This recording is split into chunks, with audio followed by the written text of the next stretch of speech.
Section 6.2 will develop the unit circle. In doing so, we'll define the 6 trigonometric functions that form the basis of this course. Join me for this must-see video. PreCalculus Online starts now.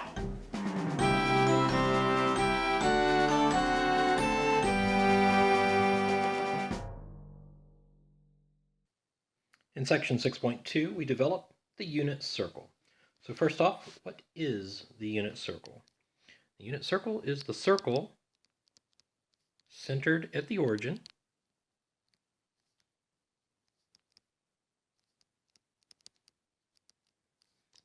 with radius 1. So anytime you see the word unit in math, that means 1.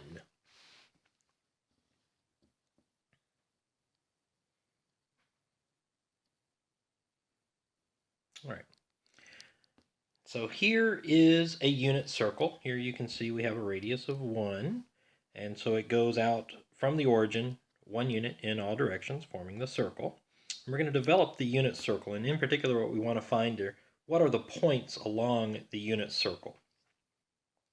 So suppose we had the following scenario. Suppose that we had a string, and this is where the text comes in. For any real value of t, a length can be wrapped around the unit circle. All right, suppose that length that can be wrapped around the unit circle is really some sort of string. And we start here at this point, which is 1, 0. Now we're going to allow for any real value, so positives, negatives, and 0. So if the t is positive, then we're going to say that this string is going to wrap around the circle in a counterclockwise direction. So if it's positive, we're going to start here at this point and go around the circle in a counterclockwise direction. So it corresponds to like a positive angle. And if it is negative, then we'll go around the circle in a clockwise direction, just like it was an angle.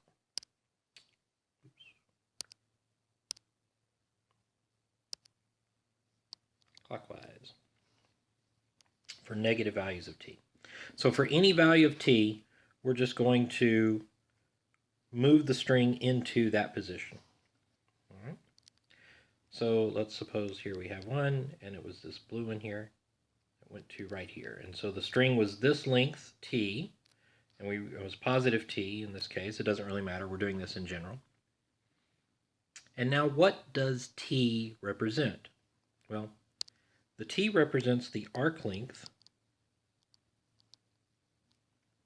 subtended by angle theta. So we have a theta. Theta goes as a standard position angle up to that point there. And now we know the following. T is the arc length, but S equals r theta. That's the arc length formula. And the r is equal to 1 because we're on a radius of 1 on a unit circle. So we have the following equation. We have t, which was the arc length by design, is equal to s, the arc length from the formula, is equal to r theta, the formula for arc length. But the r is 1, so this is really 1 times theta, and 1 times theta is just theta. So if you look at the left end and the right end, we see that this really means that t is equal to theta. In other words, whatever length, quote-unquote length of a string that I want to use, that directly corresponds to the angle going around a unit circle. So if t is positive, it's that angle going in a positive direction. If t is negative, it's the negative direction angle. So what is the angle? T is the angle. And the point P, which is coordinates x, y, on the terminal side of the angle, where it intersects the unit circle, is uniquely determined.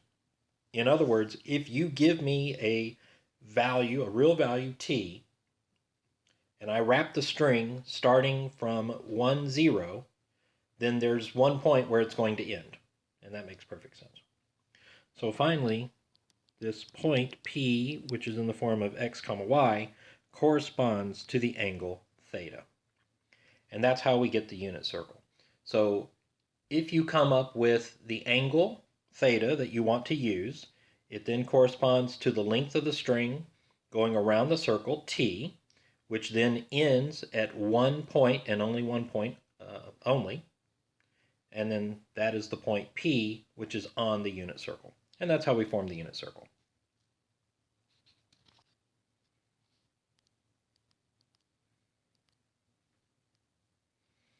Now let's fill out the unit circle. To start with, we're going to fill in the degrees and the radians of the angles on the unit circle. Now there's a couple of things to mention here. Notice these very light gray lines. Let me just highlight one of them for demonstration purpose here. One or two of them here.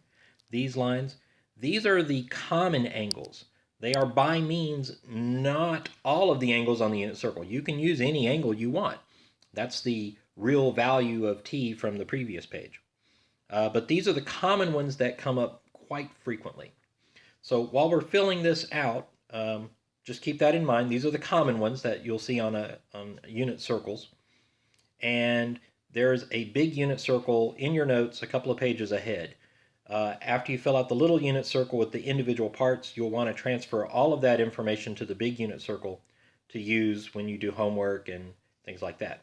We will be giving you the unit circle on your quizzes and exams. So you do not need to completely memorize the unit circle, but a strong familiarity with the unit circle is highly encouraged. So let's start with the degrees, and I usually put this on the inside. These angles on the unit circle are in standard position. So here we have 0 degrees, and then one complete rotation would be 360 degrees. So whereas 0 degrees and 360 degrees are different angles, they do correspond to the same point on the unit circle. Halfway around the circle would be 180 degrees. And then halfway between 0 and 180 would be 90 degrees. 3/4 away around the circle would be 270 degrees. Now let's do the 30s. The 30-degree angles are the ones that are these first ones in the first quadrant here. And so this angle is 30 degrees, and this angle is another 30 degrees apart, so that's 60 degrees. Then we have 90 degrees. Another 30 degrees is 120 degrees. Then another 30 degrees, 150 degrees, 180 degrees, 210 degrees, 240 degrees, 270, 300 degrees, and 330 degrees.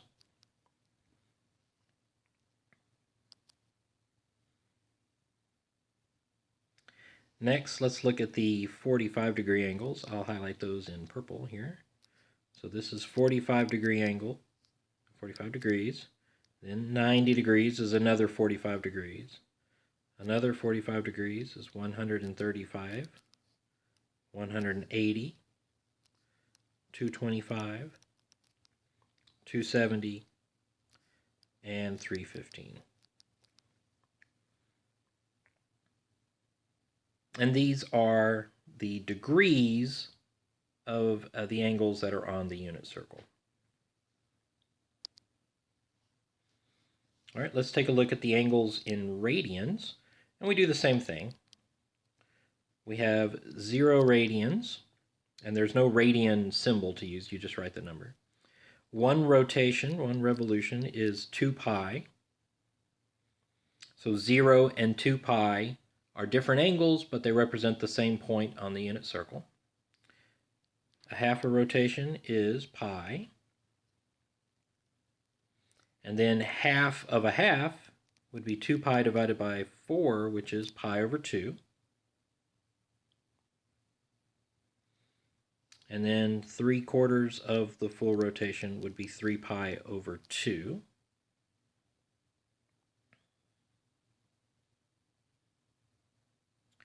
Now let's look at the pi over 3 angles. I'll do these in green. So pi over 3 is a third of the half of a circle. So if you sort of look at these divisions here, you can see that here's a third of a half, here's a third of a half, and here's a third of the upper half as well. So this first one is right here, and that's going to be pi over 3. And then we have 2 pi over 3. The next one is at pi, but you can think of that as 3 pi over 3, so that 3 pi over 3 cancels the 3's to just pi, so that makes sense. Then we have 4 pi over 3 and 5 pi over 3.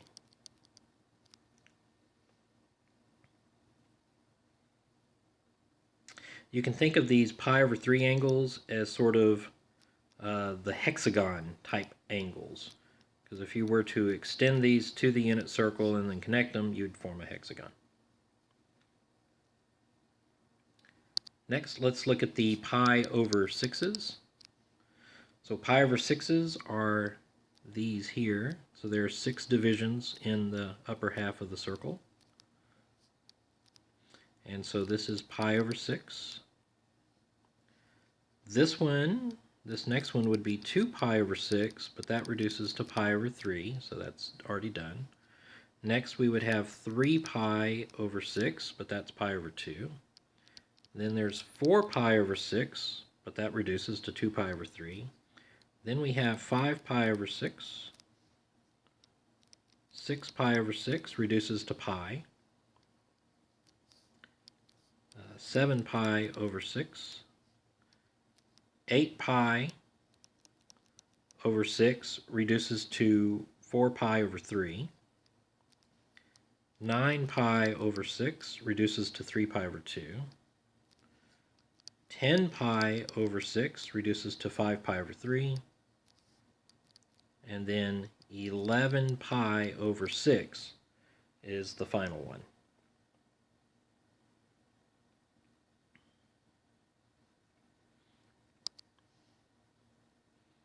Finally, let's look at the pi over 4's. So if we split the upper half circle into fourths, let me clear this out here. If we split that into fourths, we have 1, 2, 3, 4. And so this is going to be pi over 4. Then we would have 2 pi over 4, but that reduces to pi over 2.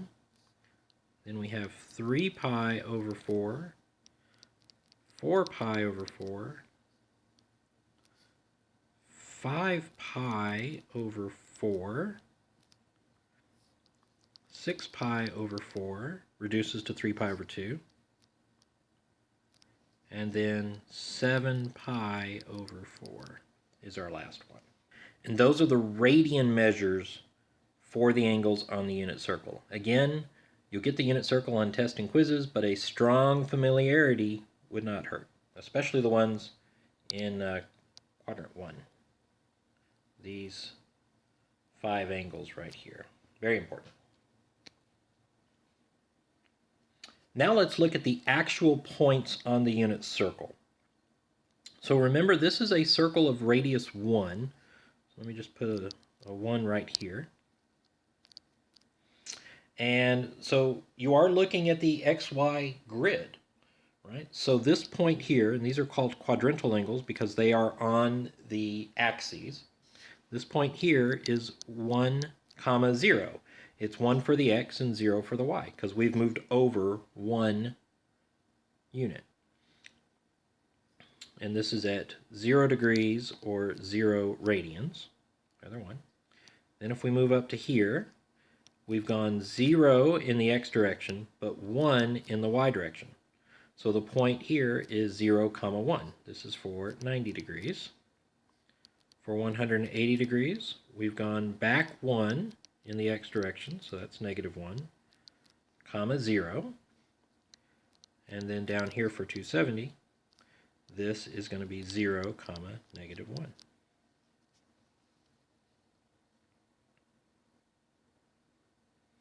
Now, as you can see, sort of the farthest away you could go in the x direction is 1, or if you go backwards, negative 1. The farthest you could go in the y direction is 1 or negative 1, going up or down. And so notice the following, that all coordinates, x's and y's, on the unit circle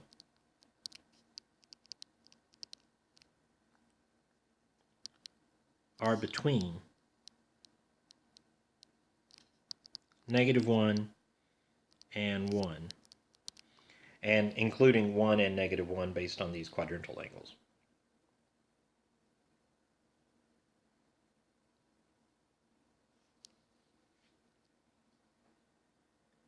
Now let's look at the 30, 60, 90 triangles to help us find some of these other points on the unit circle.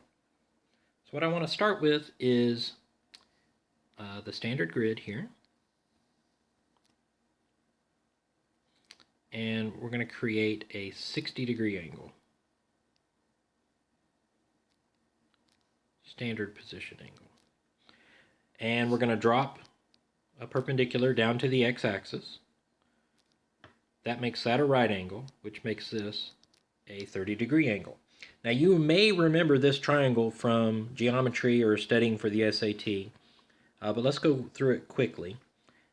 What I want to do to develop these measurements is go ahead and take the reflection over that altitude. That makes this a 60-degree angle, and this another 30-degree angle. And essentially what I've created is an equilateral triangle. All angles are 60 degrees. Now I need to figure out what the sides are for this triangle. So I'm going to start by declaring the side of the triangle to be 2a. That makes this side 2a. The other side is 2a. I don't really need it, so I won't do anything. But that makes this half just a. And the altitude here, I'm going to call that h. I don't know what that is. Now what I have to figure out is exactly what is the relationship between h and these a's. And if you'll notice, I have a right triangle on the left side here. So I'm going to use the Pythagorean theorem. A squared plus h squared is equal to 2a squared. So I'm going to solve for h. A squared plus h squared is equal to 4a squared. Move the h squared to the other side. H squared is equal to 3a squared. And then h is equal to, I'm going to take the square root of both sides. The square root of a squared is just a, and then the square root of 3 is already simplified. So the h is actually equal to a square roots of 3. So that's one part. So now I have all three of the sides of the right triangle in terms of a.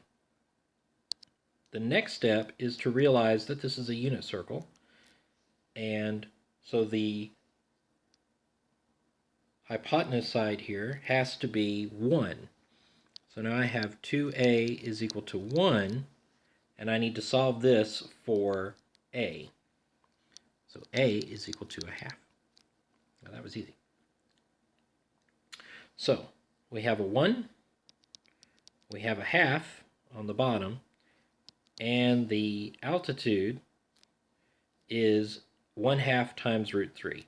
We normally write that as root 3 over 2. What that does is it allows me to say that if this is a coordinate axis, and here's the origin, then to get to this point here at the top, I have to go over x units, which is 1/2, and I have to go up y units, which is root 3 over 2. And that is the point on the unit circle that corresponds to 60 degrees. Let's go ahead and fill that in at the bottom.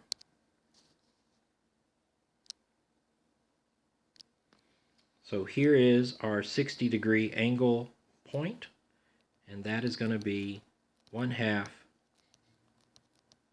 comma, root 3 over 2.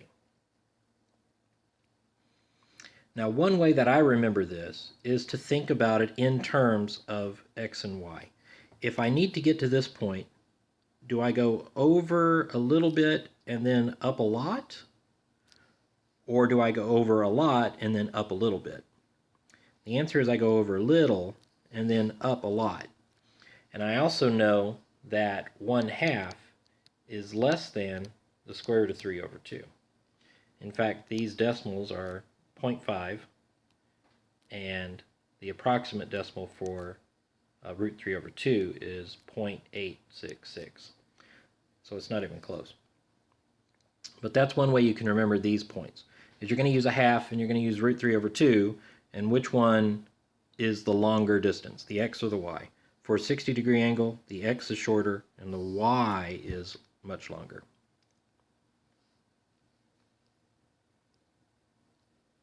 Now let's go back a little bit here and fill in what we know about the 30-degree angle.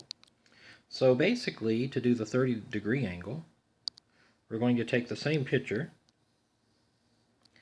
and mainly just this one triangle, and we're going to flip it so that the 30-degree angle is now the one at the origin, and the 60-degree angle is the one up here at the top. Well, this is just a translation, reflection, transformation of the triangle, so I still have the same quantities here. We're still going to have 1/2, we're still going to have root 3 over 2, but it's now down here, and the hypotenuse slash radius is 1, so that makes this point for the 30-degree angle root 3 over 2, comma, 1/2. And we can fill that point in down here.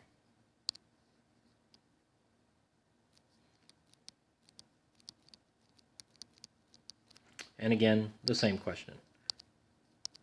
To get to this point, do you go over a lot and then up a little, or over a little and up a lot? This one is going over a lot and then up a little. So the root 3 over 2, the larger one, must be the x-coordinate.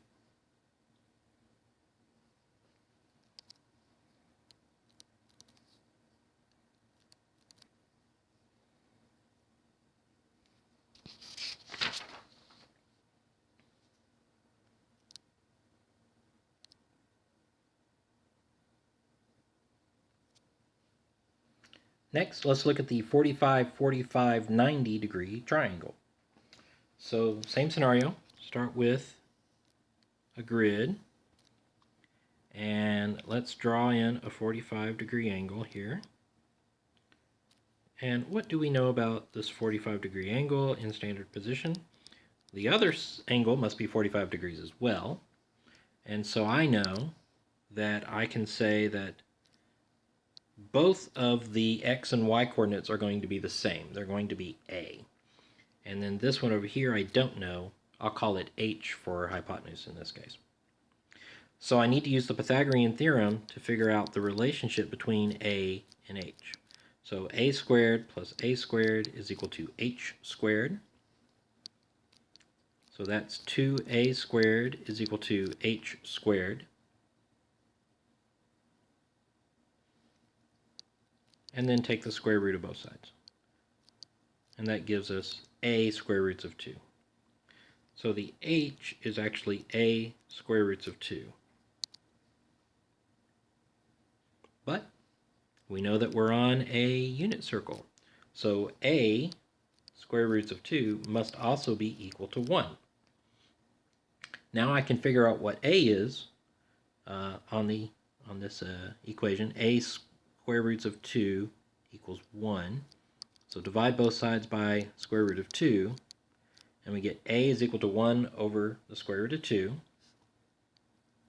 And we want to multiply that by root 2 over root 2 to rationalize the denominator. 1 times root 2 is root 2. Root 2 times root 2 is the square root of 4, which is 2. And this is the common form that you see these results in. You see them in the form of root 2 over root 2. So a is root 2 over root 2, and that's for both of these. And so that creates, for a 45-degree angle, the point on the unit circle is root 2 over 2, comma, root 2 over 2. Let's fill that point in on the unit circle. So here we have 45 degrees, and this is root 2 over 2, comma, root 2 over 2.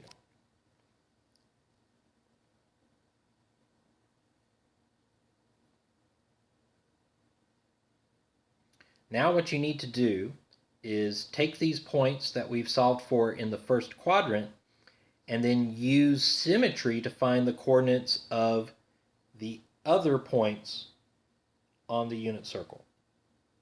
So for example,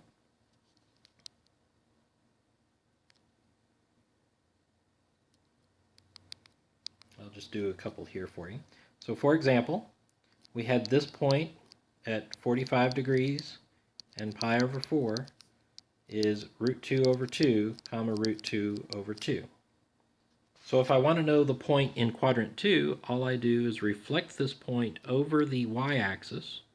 When you reflect over the y-axis, you negate the x-coordinate, so I get negative root 2 over 2, and the y-coordinate stays the same.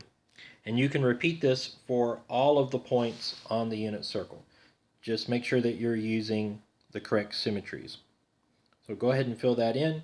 I'll put up the graphic of the correct answer in a second. So go ahead and do that. Pause the video, reflect all these over, and then check your answers.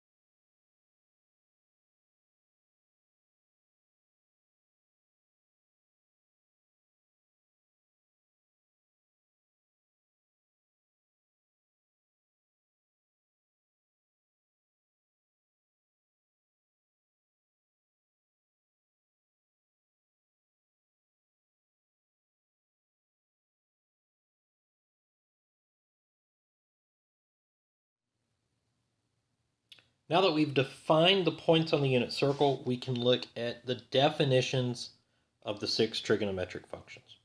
Now, let me re-emphasize here that these definitions that we're going to give you are for points explicitly on the unit circle. Later on in the lesson, we'll extend that to arbitrary points in the plane. So if you have the unit circle, just draw a little unit circle here, and you have a theta, that is a standard position angle, then you have this point here, which is x comma y on the unit circle, named P. And based on that, we define the 6 trigonometric functions to be the following. We say that the sine of theta is equal to the y-coordinate of that point on the unit circle, and the cosine of theta is equal to the x-coordinate. So a lot of times you'll see people write this. They say here's theta, here's the point, and this point is in the form of cosine theta, comma, sine theta, because the cosine is the x and the sine is the y.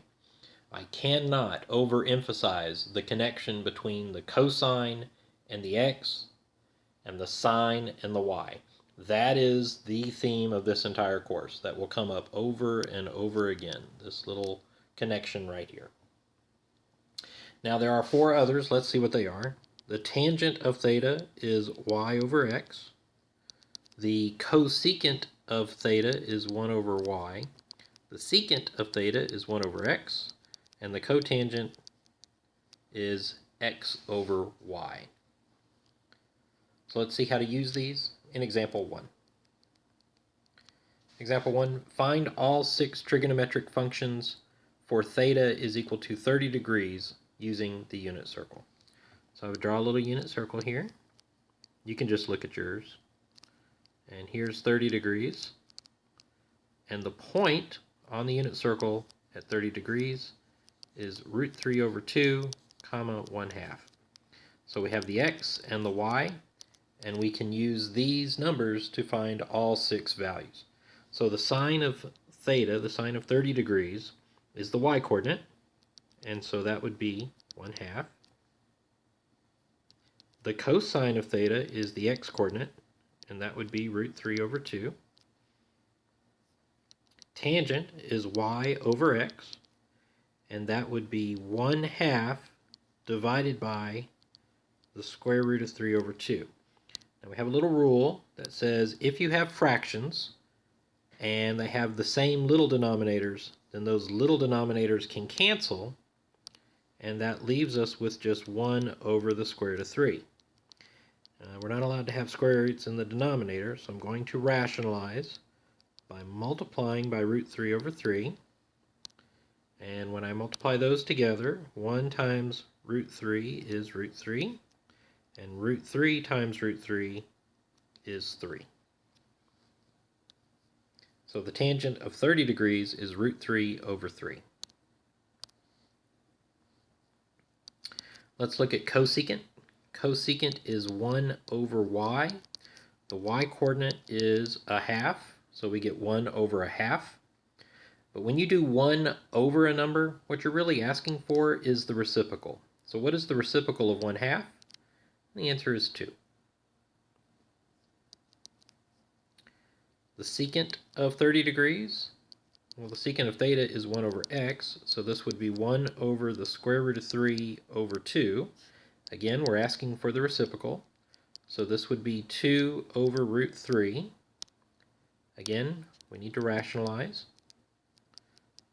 So I'm going to multiply by root 3 over root 3, and that's going to give me 2 root 3 over 3. Finally, the cotangent of theta is x over y, and that would be the square root of 3 over 2 divided by 1 over 2. Again, the little denominators cancel, and the square root of 3 over 1 is just the square root of 3.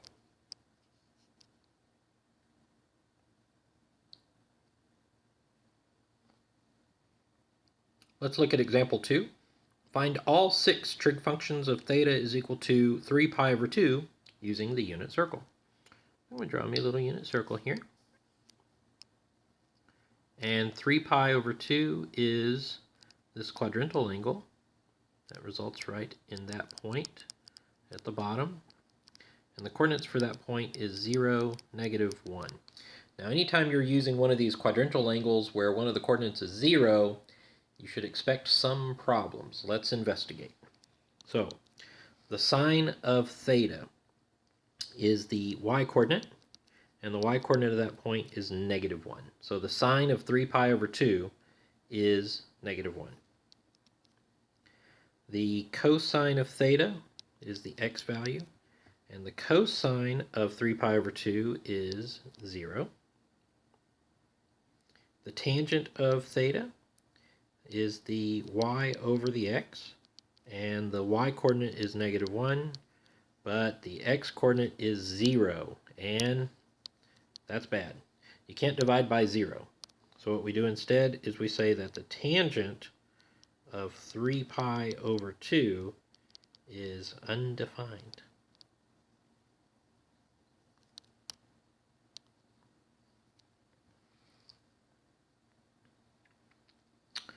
Let's look at cosecant. The cosecant of 3 pi over 2 Well, the cosecant is 1 over y, so this would be 1 over the y-coordinate of -1. And 1 over -1 is -1. Let's look at the secant. Secant of theta is 1 over x. So the secant of 3 pi over 2 would be 1 over 0. Oh no, can't do that. Can't divide by 0 again. So secant of 3 pi over 2 is undefined.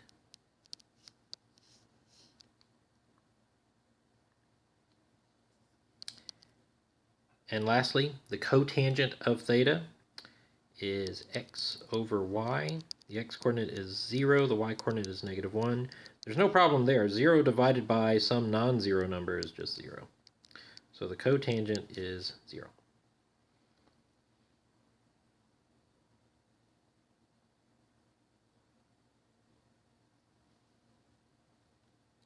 Let's look at some more examples.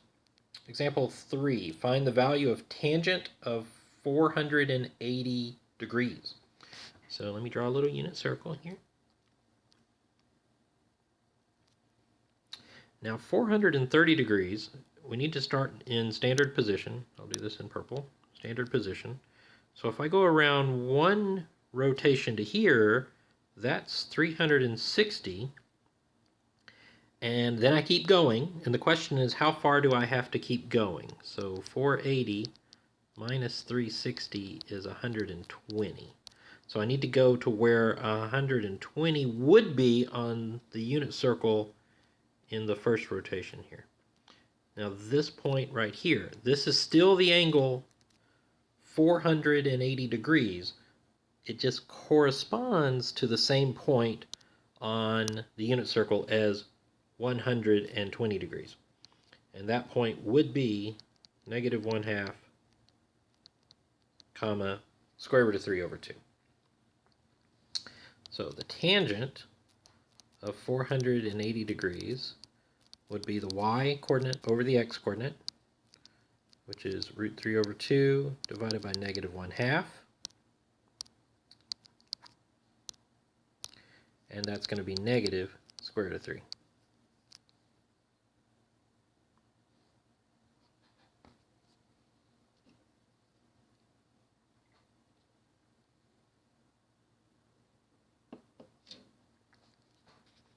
Example 4. Example 4. Find the value of sine of -13 pi over 4. Again, draw a little unit circle. You can sort of draw it, or you can look on yours if you want to. I'm going to do this part in purple again. We start here as a standard position angle. The angle is negative, so we have to go around the circle. Now, how much is one rotation in radians? It's 2 pi, which is equal to 8 pi over 4. So I want to think about this in terms of pi over 4. So if I go one rotation backwards, then that's -2 pi, or -8 pi over 4. And then I still need to go the rest of the way. So I know that pi over 4 is the angle that splits each quadrant in half with the diagonal. So I would sort of do this. This is -9 pi over 4, -10 pi over 4, -11 pi over 4, -12 pi over 4, and then, boom, right here, -13 pi over 4. So the point I want is this midpoint here in quadrant 2, and that's -√2 over 2, comma, √2 over 2. Let me go ahead and draw the full angle so you can see it. So it was in fact this, it didn't stop there, it just kept going to right there. Now we want to know, what is the sine of -13 pi over 4? So the sine is the y-coordinate, and that is √2 over 2. And that's the answer.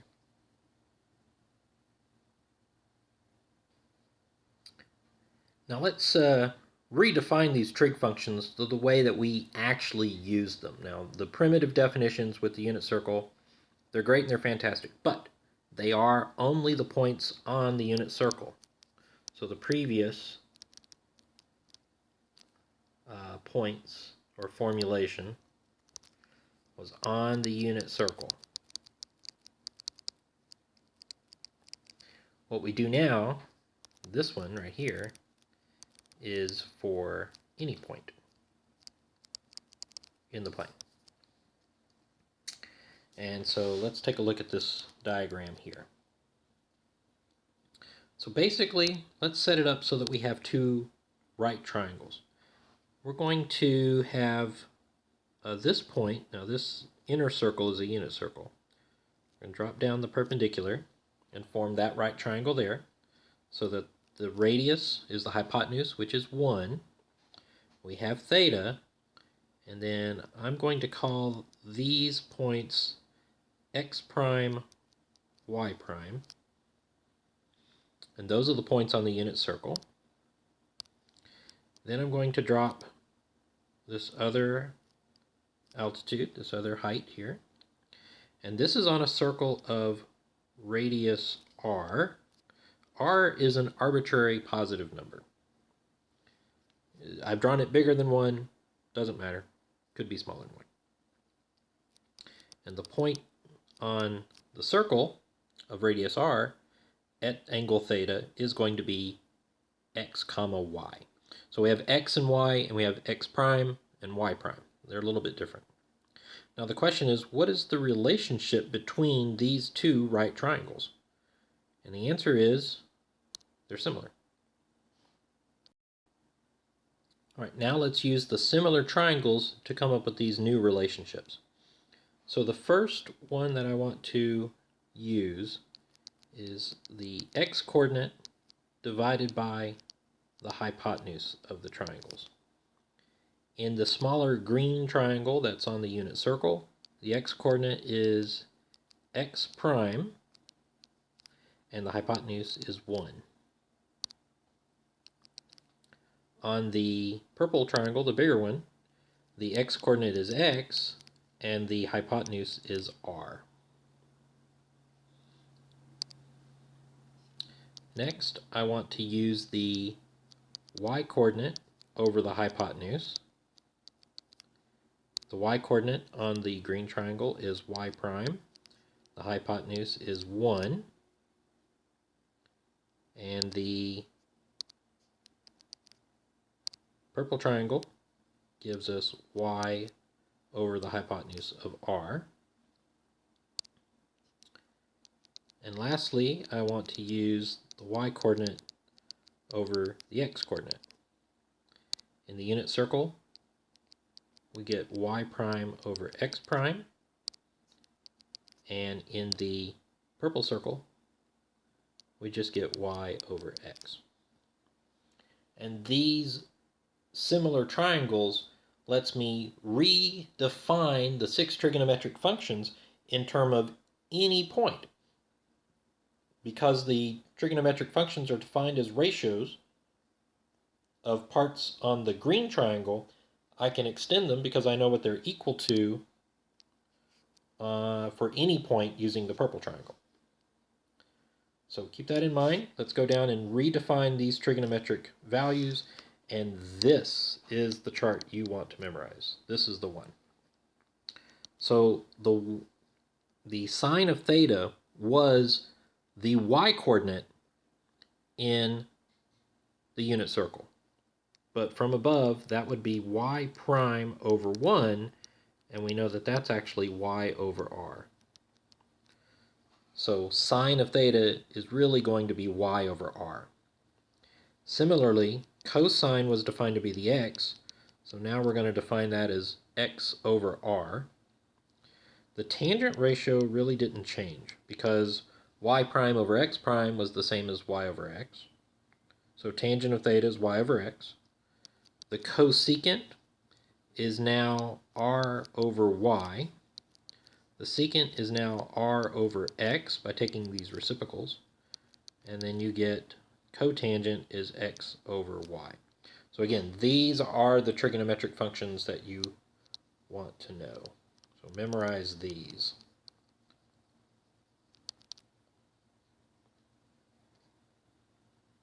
Example 5. Point P, which is negative 3 comma 4, lies on a circle centered at the origin. Find all 6 trigonometric functions of theta, where theta is the standard position angle with the terminal side passing through P. So, what we're going to do is have point P, which is going to be negative 3 comma 4. That's in the second quadrant. So we go back 3 and then up 4. And there is a circle here. Draw the circle.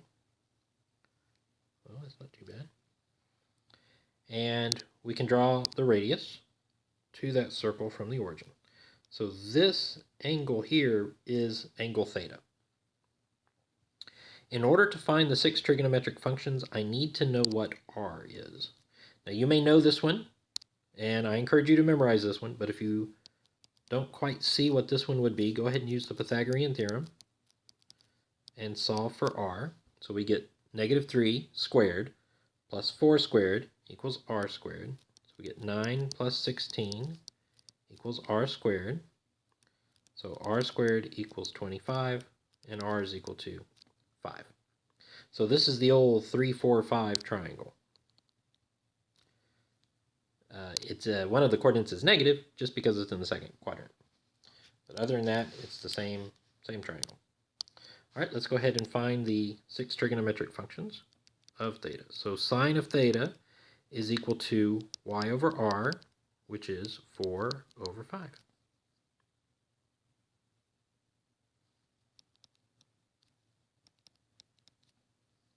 The cosine of theta is equal to x over r, which is negative 3 over 5.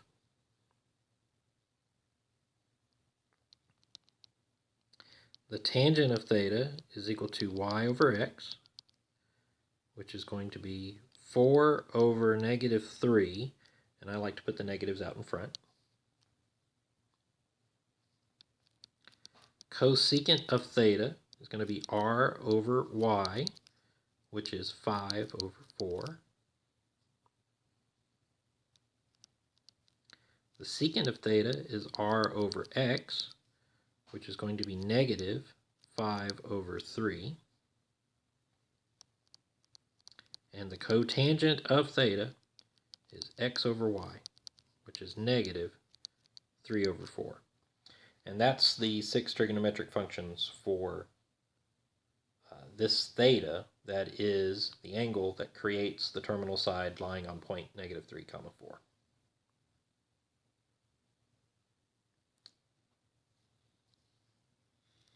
All right. So you may have noticed a reciprocal relationship among some of these trig functions. So it's good to go ahead and mention those now. So secant of theta is actually 1 over the cosine of theta. The cosecant of theta is 1 over the sine of theta. And the cotangent of theta is 1 over the tangent of theta. Now the way I would suggest that you memorize these is just remember that cotangent and tangent, they're the same name really, so they go together. And then how do you memorize which one of the other two go together? Well, just remember that the pair of them have an S and a C, a secant and a cosine. And these have an S and a C as well as a pair, but it's sine and cosecant. So long as you remember that some kind of sine and some kind of secant go together, which one is it? Well, one of them has to be a co and the other one is not a co. So we have a cosecant and a regular sine, or a cosine and a regular secant. So that's how I would memorize those. Let's look at some technology. So take out your TI-84 calculator, and the first thing that you want to notice is that you have a mode button. If you'll go ahead and click mode, you'll see that you can toggle between radians and degrees. You do want to be wary of which mode you're in, but you can use the angle button to override what mode your calculator is currently in and tell it what mode you really want to use. But for now, let's go ahead and set it to degrees. and then type in sine of 36 degrees.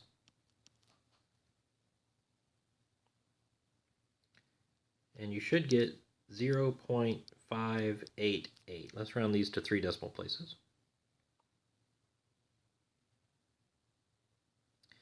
Now for part B, it says tangent of 2. Notice that tangent doesn't have a unit listed. When there's no unit listed, that means it's in radians. So go ahead and set your mode to radians.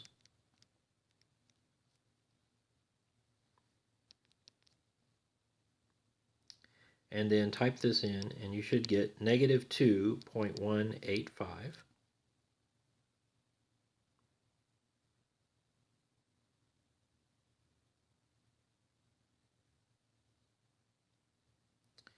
And now let me show you the trick with the degrees and the radian symbol here. So go ahead and stay in radians. And we want to type in secant of 40 degrees. Well, you don't really have a secant button, so that's why we need the reciprocals above. The secant of an angle is equal to the cosine of the angle, but the reciprocal of that. So take the reciprocal of cosine of 40 degrees.